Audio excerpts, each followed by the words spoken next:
están? Bienvenidos a una emisión más de The Essential Channel. Yo soy Isabel Inclán y hoy en este mes de abril, pues bueno, los que hablamos en español en todo el mundo y sobre todo aquí en Canadá, estamos de fiesta. El próximo 23 de abril, muchas ciudades de Canadá y el resto del mundo vamos a celebrar el Día del Idioma Español. Esta lengua tan rica, rica de sinónimos, rica de ritmos, y que hablamos en todo el mundo. El español es la segunda lengua más hablada por número de hablantes en todo el mundo, con 580 millones al menos. Y en Canadá, pues bueno, es la cuarta lengua materna más hablada después del inglés y el francés, que son los idiomas oficiales. ¿Pero por qué el 23 de abril? Bueno, pues hemos invitado aquí a Elizabeth Iturbe. Ella es historiadora del arte, ha dado conferencias en varias partes del mundo, pero más en la Universidad de Toronto, la Universidad de York. Y bueno, pues Elizabeth, me da muchísimo gusto recibirte en este programa. Encantada, encantada de verte y de estar con toda tu audiencia. Bueno, pues sé que tienes un amplio currículum que no podríamos acabarlo de leer completamente. Me decías que 4 maestrías y bueno, ella es una conocedora del arte, he tenido la oportunidad de escuchar sus conferencias. Tiene una forma, cuando vean el nombre de una conferencia, Elizabeth Iturbe, por favor vayan, porque tiene una forma de compartirnos tan lúdicamente los conocimientos y la historia que uno se la pasa muy, muy bien. Pero bueno, vamos al tema de este mes y de este programa, 23 de abril. Día del Idioma Español. Hace unas semanas se presentó en el recinto de la Universidad de Toronto a iniciativa del colectivo 65 y este programa de español y portugués en la UOPST, el libro 30 años más tarde, compiladora, profesora Margarita Feliciano, donde tuvimos el gusto de colaborar Elizabeth y yo y otras personas, hablando de estos 3 décadas de promover el español en Canadá, lo cual se ha venido reforzando con la iniciativa Toronto Habla Español, y ya vamos a hablar de esto. Pero bueno, en esta presentación, Elizabeth nos presentó unas láminas muy, muy interesantes que tienen que ver con el 23 de abril. Elizabeth, cuéntanos un poquito por qué esta fecha específicamente. Con muchísimo gusto. Bueno, realmente nosotros tenemos la cuestión de que el 23 de abril es una fecha importante. Vamos a hablar de ese tema, efectivamente. ¿Por qué el 23 de abril? Bueno, en realidad el 23 de abril es una fecha que tenemos que marcar siempre en nuestro calendario porque marca la presencia internacional de nuestra lengua, la lengua española. Y todo comenzó porque el 23 de abril, que también, por cierto, es el Día Internacional del Libro, comenzó porque nuestra lengua, el español, es una de las lenguas mundiales, World Language, como le llama la UNESCO y la ONU, perdón, la UNESCO es una parte de la ONU, porque es una de las lenguas que más personas hablan en el mundo, pero que además tiene una trascendencia importante por la cuestión cultural, por las publicaciones, por toda su gran tradición. Así que es uno de de las 6 lenguas del mundo que reconoce la ONU, y por esa razón se pidió que el español fuera el Día Internacional del Idioma Español, fuera el día 23 de abril, que además es una cosa muy curiosa porque coincide con algunas fechas, como veremos en un momento. Pero la idea de las Naciones Unidas era hacer conciencia, no solamente para el personal de la organización, sino para el mundo entero, de la importancia de la cultura y del uso del español como idioma oficial en muchos países del mundo, pero también como segunda lengua.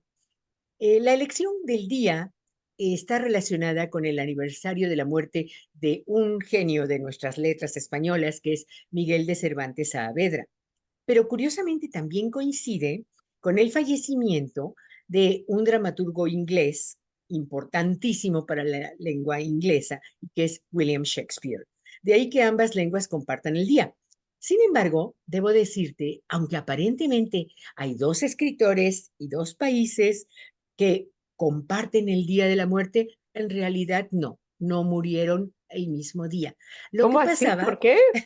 Ujú. Sí, ¿y por qué se conserva entonces la fecha? Lo que pasa es que mientras en un país tenían el calendario gregoriano, en el otro ya tenían el calendario juliano, y hay una diferencia entre ambas fechas, pero como están escritas en los registros de ah, cuando alguien muere, etcétera, están los documentos que tienen esas fechas escritas, se conservó y no se tomó en cuenta que en realidad no murieron el mismo día, es decir, el mismo día que salió el sol y que se puso en el horizonte, no fue el mismo día, fueron en diferente fecha. Sin embargo, sí coincide los registros con 23 de abril del 1616 y en ese caso, por eso la ONU sigue tomando el 23 de abril como la fecha, ¿no? Muy Así bien, y es. ahí justamente nos estás mostrando la proclamación del año 2021, que gracias a esta iniciativa Toronto Habla Español, en Toronto se reconoció el Día del Idioma Español. Pero bueno, antes de seguir hablando del tiempo actual, ¿de dónde vino el nombre de España, del español? Tú que sabes más de esta historia, ¿qué nos puedes compartir brevemente? Bueno, de manera muy breve, hay que recordar que todo comenzó en la península ibérica. Tiene habitantes desde tiempos mucho más atrás que los que estoy mencionando en esta imagen, pero lo que pasa es que estos tres grupos dejaron una presencia importante que va a tener un lugar preponderante en la conformación de nuestro idioma, en particular los romanos. Pero resulta que el nombre de España, ¿sabes de dónde viene el nombre de España? ¿De dónde?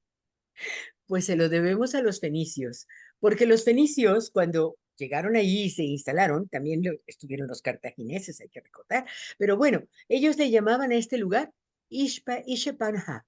Yo no diría, ¿por qué? Sí se parece un poquito a la palabra España o a Hispania, y de ahí vienen esas raíces, hispan, span, España, porque era el lugar en el idioma de los fenicios de estos pequeños roedores tan simpáticos que nosotros en español le llamamos damanes y que parecen una especie de conejitos, pero de orejitas cortas. Pero había tantos y se reproducían tanto que, claro, ellos le llamaron a este lugar la Ishepanja, la tierra de estos damanes. Es un poco la traducción del nombre del animal. Así es. Ujú. Así que, bueno, con la conquista ahora le llamaron Hispania, los romanos le llamaron Hispania, tomando esa raíz tan antigua, ¿no? De los fenicios, y finalmente de ahí derivarán el nombre Spain, España, y después España, con el nacimiento de nuestra letra ñ, que es tan importante, ¿no? Y tan orgullosa para nosotros. Claro, esta lámina que nos estás presentando, Elizabeth, es bien importante porque como vemos abajo, primero era Hispania, Ajá. sin la ñ, y después, bueno, qué interesante el día, que sería icónico, también motivo de otro estudio, ahí te lo encargo, del surgimiento de cuándo surgió esta N con una cosita arriba, la ñ, que realmente simboliza nuestro idioma, ¿no? Es realmente una letra icónica para nuestro idioma español, pero esto fue un proceso lento. Hay que recordar que, por ejemplo, Alfonso X el Sabio, él eligió al castellano como la lengua de Castilla para las cosas oficiales y desde ahí empezaba ya a sonar un poquito esa doble N, a convertirse en la ñ, que después será adoptada perfectamente en el abecedario. Y claro, hay que recordar que Isabel de Castilla y Fernando de Aragón les expulsaron a los árabes, los cuales no se fueron sin haber dejado también una buena herencia, porque al latín vulgar, latín común de los soldados romanos, con el viejo castellano y como 4.000 términos de los árabes, fueron conformando nuestro idioma español, sobre todo el latín. Eso es la contribución más importante. Y claro, después de el encuentro de América con Europa o Europa con América, la contribución de otras lenguas de nuestras Américas, de nuestros pueblos precolombinos, también enriqueció y sigue enriqueciendo la lengua Claro, española. Elizabeth, antes de que avances, me acuerdo que tú pudieras mencionar algunas herencias de estos árabes, por ejemplo, recuerdo el término ojalá. ¿Qué otros Claro, términos puedes compartir con nosotros ahora? claro que sí. No puse la imagen, pero tenemos varios. Por ejemplo, miren, casi todas las palabras que comienzan con al, como es un prefijo árabe, pues, tienen que ver con el origen de estas palabras. ¿Cómo cuál? De ¿Cuál la, se te ocurre? alcohol, almohada, almojábana, en fin, hay cantidad, ¿no? De palabras que empiezan así. Y tenemos también muchas otras que fueron introducidas eh, posteriormente y no necesariamente con al, ¿no? Pero tenemos alfízar, por ejemplo, también es una con al que va muy bien, ¿no? Y palabras que las tomamos del árabe, por ejemplo, la palabra mezquita viene de la palabra que ellos usan para designar su templo y así muchísimas otras. Así Y que también eso tú mencionas aquí la contribución de los dialectos de las comunidades indígenas una vez que se dio este descubrimiento de América, ¿no? sí, exactamente, el encuentro de culturas, como le llaman muchos, eh, y que en realidad, bueno, ahí tenemos al náhuatl de nuestro querido México, a las distintas, que son lenguas. El náhuatl es una lengua, la lengua que hablaban los mexicas o aztecas, las diferentes ramas del maya, porque son muchísimas, ¿no? Tenemos los tojolabales, los tzotziles, Ujú. celtales, en fin, ¿Qué todos palabras podemos mencionar aquí, Elizabeth? ¿Como el chocolate? chocolate, por ejemplo, aguacate. El chocolate viene de xocol atl, que originalmente quiere decir agua amarga, porque el cacao se molía y se trituraba y se mezclaba con agua. Hay que recordar que en la época precolombina no había leche y tampoco azúcar. Esa la trajeron los españoles. Así que el hecho de que ahora comamos un chocolate como una golosina es algo que se dio posteriormente a la presencia española y a la introducción de algunos elementos como la caña del azúcar, ¿no? Claro, Pero sí, el justamente esto que tú chocolate estás viene de diciendo, allá, nosotros tan le in- regalamos el tomate también, es un regalo para el mundo, y bueno, los italianos están felices, ¿no? Por eso comemos muy feliz el espagueti a la boloñesa. Claro que Y sí, y es increíble cómo bueno, estamos recordando nuestra riqueza española y tú has mencionado precisamente en el cuento de estas dos culturas, en esta conquista, en esta mezcla de culturas, eh, el idioma también se vio afectado y enriquecido, ¿no? Y se sigue enriqueciendo. Y ahí tenemos muchísimas lenguas, también el quechua o quechua, tenemos también lenguas del guaraní, en fin, también han dejado muchas lenguas del Cono Sur su huella en nuestro español y siguen enriqueciéndose porque la lengua, el español, es una lengua viva y que está en constante evolución. No puede uno decir es que la tenemos que conservar como estaba en el pasado. Hay cosas que vale la pena conservar, sobre todo la estructura fundamental que ha tenido nuestra lengua, no la ha perdido. A pesar de tantos años, la estructura fundamental continúa. Y yo creo que esa fortaleza es la que la hace a la lengua española una lengua universal, una lengua del mundo. Claro que sí, Elizabeth. Y bueno, ¿cuál es la importancia de hoy en día del español en Canadá, en el mundo? Bueno, pues muy orgullosamente para los que nos encontramos aquí en Canadá, pues qué gusto que haya un interés por este idioma entre los canadienses, ¿no? Claro que sí. Bueno, en primer lugar, aquí tenemos nuestra letra ñ, que decíamos la número 15, la letra número 15 de nuestro alfabeto. Es importante el español en Canadá por muchas razones. En primer lugar, la presencia del español es la segunda lengua del mundo, como bien tú comentabas, por número de hablantes nativos, pero también porque mucha gente está eligiendo el español como una segunda lengua. Y por otra parte, ay, mira, aquí tú me preguntabas algunos términos del Es lo árabe, que aquí estoy tenemos viendo. algunas, ¿no? Aceituna, azúcar, el arroz, que tanto nos encanta, Almohada. Ujú. almohada, todas las que empiezan con al. Y bueno, tenemos que es un idioma muy popular en Internet también, en las redes sociales, se utiliza muchísimo. Y todo esto hace que precisamente es un dato que viene de las Naciones Unidas. eh, Ellos por todo ello es que eligieron que le hubiera un día para el idioma español, ¿no? Como comentábamos al inicio, efectivamente. Y en Canadá, bueno, Canadá es un país muy joven, pero que especialmente a partir del siglo XX ha tenido una presencia de hispanoparlantes cada vez mayor. Ha tenido algunas oleadas en ciertos momentos, de acuerdo a las historias de nuestros países. Y, por ejemplo, en el 2016 495,000 personas, casi medio millón de personas en Canadá reportaban en esa época al español como su lengua originaria. En Ujú, el censo del 2021, ya eran más de 600,000 personas que lo reportaron, pero claro, que había ese incremento. Hay otros datos que sugieren que el número es mayor.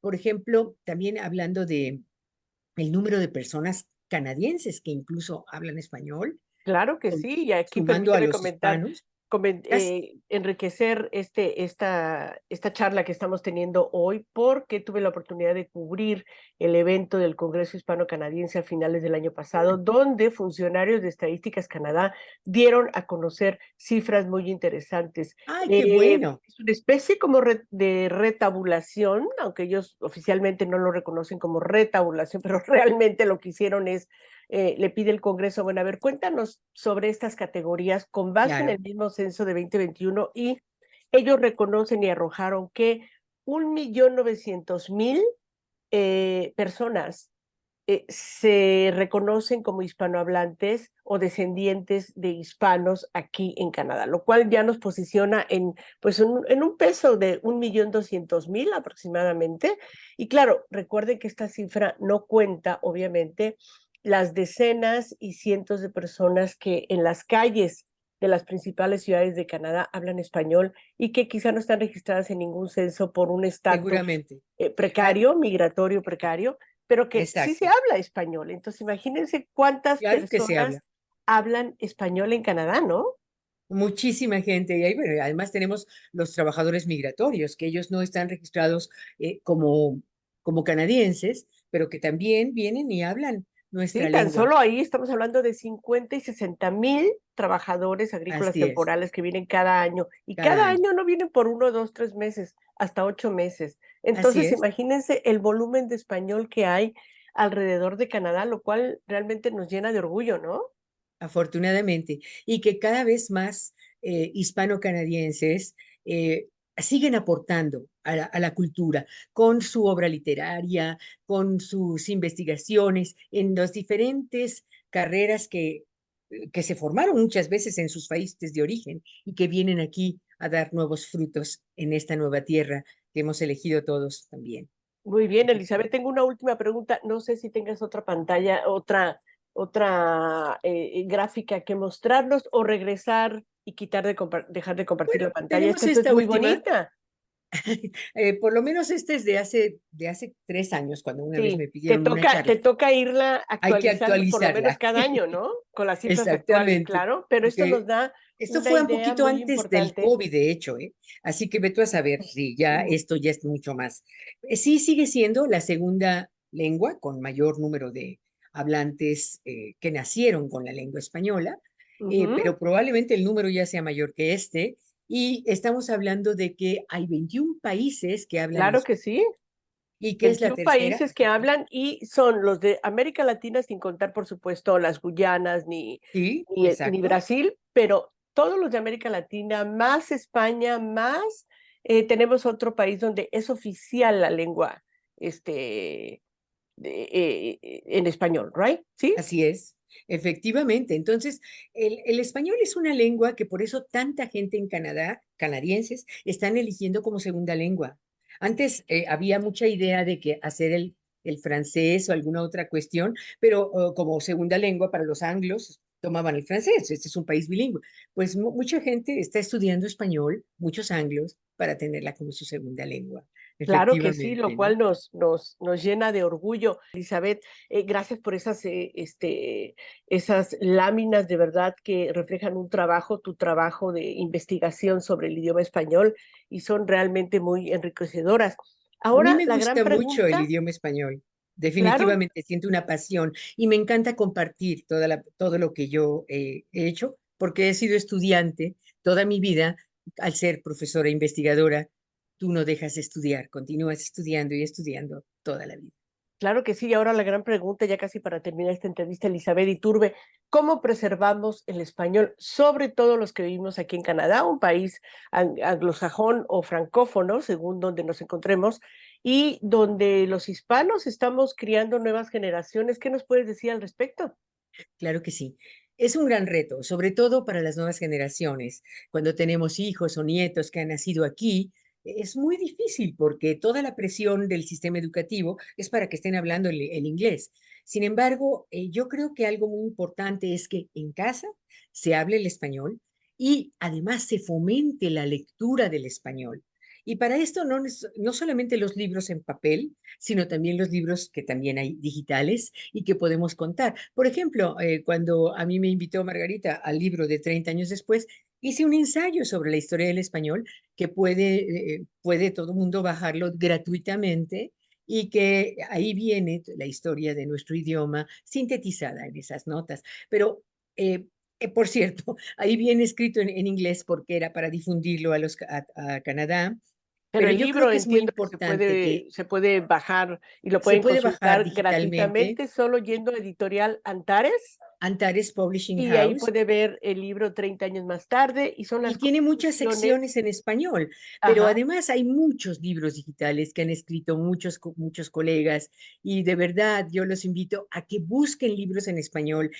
Aprovechen que sus hijos les encantan las pantallas y bueno, pónganles esos vínculos en sus teléfonos celulares, en sus iPads, etcétera. Claro, Sobre todo compartir experiencias, compartir los términos o chistes o cuentos, o si tú recuerdas, nosotros tenemos mucho que le llamamos dichos, muchos exactamente, refranes, y claro, seguimos hablando con base en refranes, ¿no? por supuesto. Entonces es muy bonito cuando un niño o niña latino-canadiense empieza a repetir esos refranes, porque entonces, pues bueno, es una síntesis de la riqueza de nuestro idioma. Y se Elizabeth, conserva. muchísimas gracias por tu tiempo, por haber compartido tus conocimientos. Y yo les quiero Encantada. comentar y hacer la invitación de la iniciativa Toronto Habla Español para celebrar este Día del Idioma Español este 23 de abril.